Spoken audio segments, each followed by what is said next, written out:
Omusumba Rosias Bugingo agobye mukyala we Susan Makula n'ayingizaawo omugole ogenda kubanga obifuna maaso awo Flavia Namulindwa ne Keizi Nabaate si birungi n'akamuwadde Zali ne famire y'omugenzi Ivan Semwanga nabyate tebinnaba kuggwa Farida Nakaziwe bamututte kaguddeyo Fikifa Maika banage naye ate abikoledde maama we mugamba mutya mwasibye mutya abantu bange kansubire muri bulogi ba mikwano ng'enkola yaffe mbasaba video n'omugimpere like era n'ensaba gwe wenna atanaba kusubscribinga wano ku Suvia News Extra nti mukwano subscribinga era onyige mu notification bell olemesubwanga byonna byemba nteekayo wano ku Suvia News Extra nenyongera okusabira mu mwenna abalwadde abakosefu tizabisa kya mukama ate kibatuukeko ba mikwano BF Suma Abo Research Clinic banono nga bajjanjabisa ddagala lya butonde era nga bajjanjaba obulwadde bonna gwe bwomanyi so munange beeyune obakubireko ku namba zaabwe z'essimu eziri awo ku screen ate weefunira obulamu obujja toddeeyo n'omenyekana birwadde ebitategeereka ng'ate aba BF Suma munnange weebale sigenda kuliisa era nga nkutandisire Fikifa Maika eyo nno ennyumba gy'olaba munnange si ya muntu mulala wabula Fikifa Maika yasazeewo n'agamba mami wange okusinza ennaku gye twakuliramu tukulidde kawempe mu buzigo tusula njala n'ebyokwebika tetuyina ate munnange kankusurprising n'ennyumba ennyumba gy'olaba Fikifa Maika yagizimbidde maama we ne maama ono ye muyimbi gwe nsoose olaba asirikira ekyama bannange abayimbi nga beekolako olugambo omuyimbi olusitula ennyumba n'agitandika omusingi atandikirawo ku posting eno nnyumba ya maama eno nnyumba yange naye maama Fikifa Maika ate ye yakwekera ddala ekyama sigenda kuliisa era nga nkuvuze butereevu ew'omusumba Rosias Bugingo ate mulowooza Susan Makula gakabasiga akomba y'omusumba Rosias Bugingo kati awuzizza emyezi 2 nga yanoba dda era ennyumba gyonna gye mulaba munange bwagugwa yagimulekamu nga woogiraba era ye omusumba Rosias Bugingo ayina wooteri gy'asulamu n'ono omugole waffe omupya ate gwe twafunye abamu bagamba asula ku Speak Apartment ate abalala bagamba asula ku Kenlon Hotel kale we tuli mu side ezeeyo naye nga kyonna kyekiri ye Susan Makula gakaaba gakomba ate bo batimu Teddy munnange wali wonna tolina kyobagamba bagamba mukama w'amaanyi akola ebinene mbolaba Pastor Bugingo alekawo Susan Makula mu nnyumba eyo nawe emyezi 2 naye ye yasooka neyekwasiriza mbu nafuna kaataaka nenfuna ebizibu naye omu ku baali bakulembedde mu bizibu nafuna akakisa nkayite kakisa akayimirira mu maaso ge n'aŋŋamba ne bw'onookola otya ojja kugwa eddalu ojja kweyambula ojja kutambulanga nga by'oyogera tebikwatagana naye nvaawo nga sikitutte nga kyakusaaga ne neegulirayo akadde ne ntuula ewantu actually natuulana mu ofiisi ne nzigalawo ne mbagamba engamba sekretary wange babirye ne mugamba tewali muntu akkirizibwa kundaba kansooke mbeeko bye ndowoozaako nangamba okeddadi embeeramu naye mu ssaawa nga 6 ze namala nga neegulidde akadde nali nnoonya kiki ky'osobola okukola Bugingo naagwa eddalu kubanga nze tibandoga Yesu yantaasa kubira mukama engalo ez'amaanyi ejjembe terina we liyita tewali jjiini tewali jjembe tewali musambwa tewaliyo kintu kya setaani ne setaani yennyini tebinsobola nenzuulanga mu nsi muno njagala ebintu ng'ebi ebintu sigambye abantu ebi njagala ekkanisa eno njagala Soloti FM njagala Soloti TV nemanya nti omuntu ono aŋŋambye ekintu kino ateekwa okubanga tajeti ye ekintu ekiyinza okunsuula eddalu ne banne bonna bye bapanga ebiyinza okunsuula eddalu kunsuuza kkanisa kunsuuza Soloti FM kunsuuza Soloti TV nempita balooya bange tunoonye ebyo tuli biriwa mu kkanisa eno tunoonye ebyo tuli biriwa mu mateeka ebyo tuli biriwa mu kkanisa eno mu mateeka ebyo tuli biriwa mu Soloti FM Limited mu mateeka ebyo tuli biriwa mu Soloti TV Limited abo bwe nabamala nempita ba accountant ba auditors bandaga ebyo tuli biriwa nze no gwolaba ndi kasajja katono naye ndi mwesimbu mu URA oba mu NSSF oba wonna w'osobola okugamba mu UCC oba mu Signet tebamanja wadde ekikumi eki era ne bwe nali nfudde nga bankubye amasasi nali sibalekera mabanja sirina mukoza manja ne nnoonya era n'abakozi abaavawo be baakozesa banvumenga batwogere ebitakwatagana abantu bababuuzanga ekintu eki Bugingo mumubanja asasula bulungi kati awo n'alyoka atawulula bye baamuwadde zaabanga script ze babawadde. So nkugambye ekyo nga njala kugamba omulaba ali serious sabanga nnyo ate weefunira akadolowooze abantu bona babagudde eddalu tebalowooza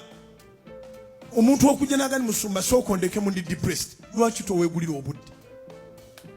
naye kyali kisa simanyi gange but when I sat down nasobola okubanga mbaako kyenkola era mwattu eyaŋŋamba okugwa eddalu okutambula nga neyambudde engoye nga byenjogera tebikwatagana bankwate banteeke butabika byonna nga bisatu bwe nabirowoozaako nti byebintu ebisobola okunkyankalanya byonna yabirumba naye nakati sitaani talina amuwadde olugalo wadde olwala sitaani talina lugalo lwadde olwala mu house of prayer sitaani talina mu lugalo lwadde mu Solot FM Limited sitaani talina mu lugalo lwadde olwala mu Solot TV Limited talinamu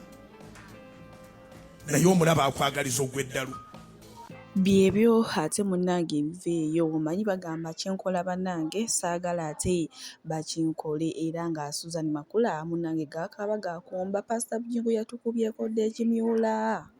kyekyo munnange ate ekimyula ekyalagirwa amaaso kookomya kinyirira bitya bannange ye Susan Makula wonna waali bambi mukazi wa taate mu mukwateko bwenkongerayo n'ensonga za Zali era nga amaaso awo nina mulamu we ng'awera enkolokooto era atuuse n'okumulangira Zali ebyobusawo mu Buganda bannange bulijjo Zali yali musawo Muganda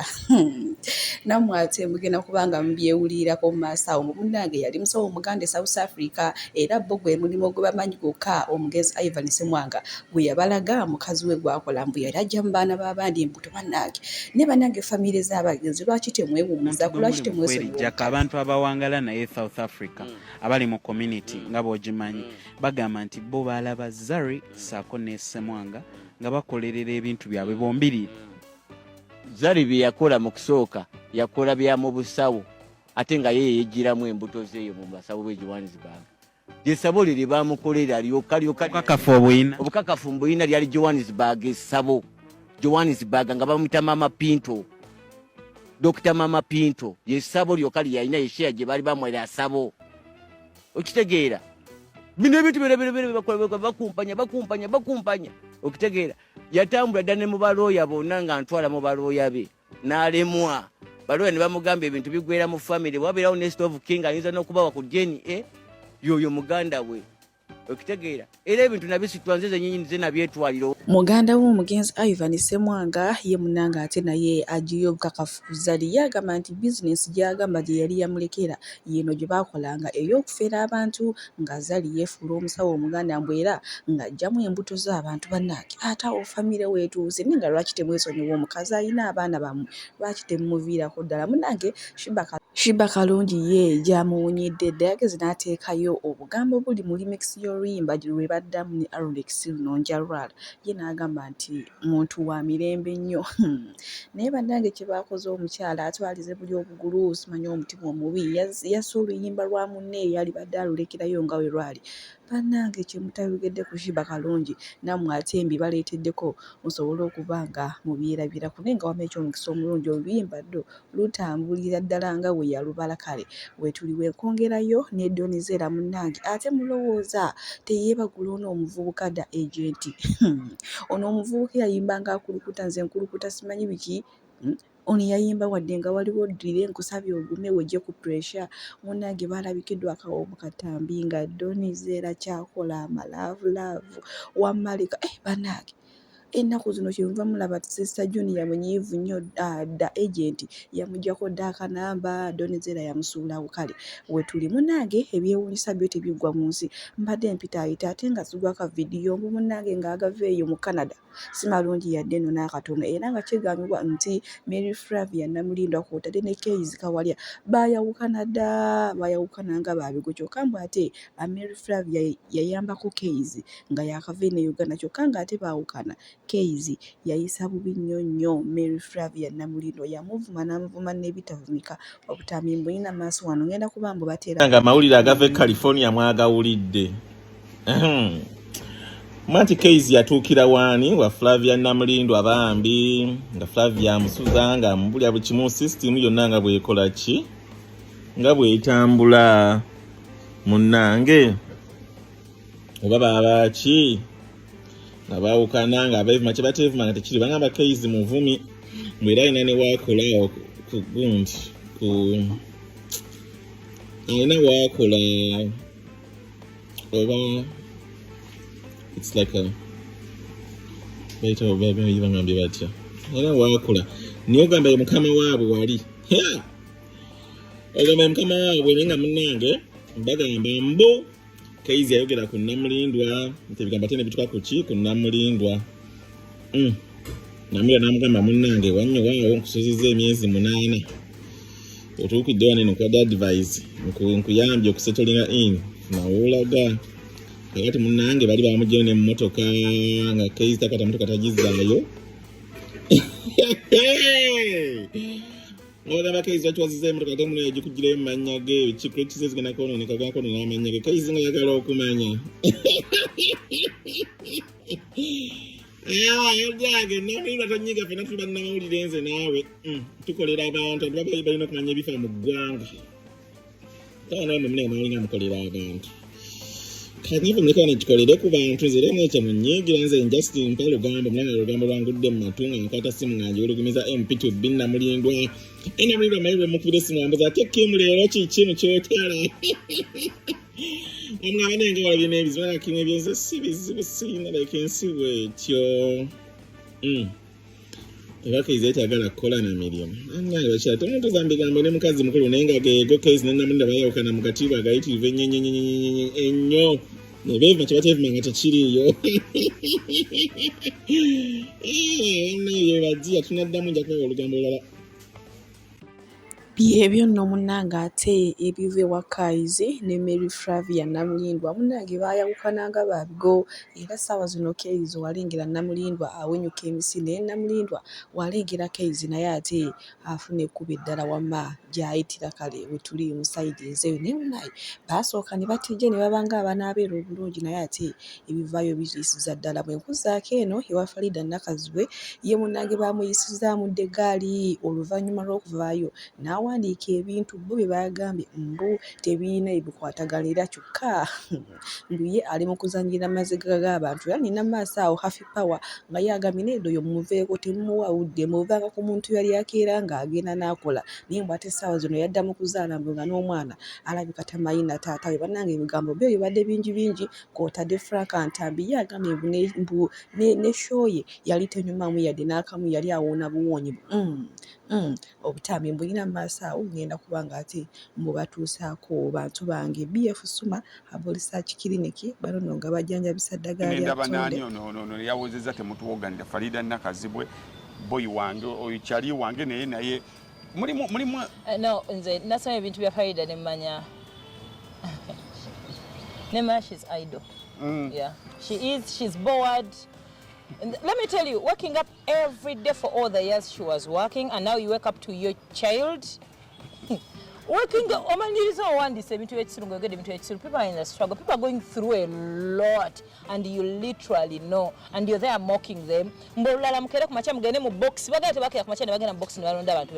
did. They're just disappointed that the people they voted, they're not working like but so mwena ba mockers if you have nothing good to say about whatever this kid tabali mu WhatsApp group ye bayina ekintu kyabalwanirirako buli omukyala ba broad daylight personally nkirwanirirako nange nkiraba we are struggling nze nababuuzizza ife abakeera ku makya ne tujja ne tukola tufunayo akasaala olaba embeera etunyigotuuka ku kino olwo abantu abatalina mirimu ate nga waliwo ebintu byonna babikola byetukola they want to school bakola emirimu basoma emirimu emirungi buli kimu bakikoze empapula bazitambuza they are not lazy all you're doing is now call them lazy but they've tried to do what they're supposed to do jako data n'essimu yo batolina byakwogera let people babalwani be sacrificingire mu abali abatudde comfortably So that was a section esooka ebadde abamokers abalinze. You don't make sense. Abawoza muli There are people, let me differentiate this. There are tweets I saw nga bali waliwo abantu abali against what ife kye tuliko. Naye nga balina engeri gye bastatingamu ensonga zaabwe, not in a mockery manner. Of Bannayuganda, waliwo kikyo naye nga alina ebintu bya statinze nga saagreewinga naye nga engeri gy'abyogeddemu mbirespectinga ng'agamba first of all bajja bakwata bajja basiba, no one will be there to help you. Biki what nze musawo Namaganda Sylvia era nga ndi musawo omutendeke ate era nga nkola n'ekitongole kibayita Bright Future Superior Unique Manufacturers ebirungi kikola eddagala erya habo nga lirya 100% natural. Alina osteoporosis, alina rheumatoid arthritis, alina ebirwadde biri mutawaana bya joints, omugongo, afunye accident, bannange byose byenjawulo. Kaddio kitegeeza omutima, fasitula kitegeeza era olina omuntu takyajjukira ebyafudde oluusi yeerabirayo, alina alzheimer's, memory loss, olina omwana takola bulungi mu kilaasi, bannange omuliza akyankalana eddagala likola bulungi ku baana. Tulina mu katinga kano kebayita prostate relax. Kano akadagala kayamba abaana okutangira prostate cancer, kabayamba alina prostate enlargement, bannange olina kansa atandiikiriza ali mu stage esookola ey'okubiri. Mugambe oba sisitawo oba bratawo oba mukwano mugambe ajja kusa akadagala kano tagenda kuddamu kulowooza ku ebirwadde. Enkwaso ze tezimala, kamuyamba okuyingiza enkwaso ze okuzaawo. Bannange tulina expowerman bw'abanga alina enkwaso ze tezimala, kano kayamba okuyingiza enkwaso ze. Afuna premature ejaculation bw'aba tuuse mu kisaawe amala mangu, kano kandida oba in harmful bacterias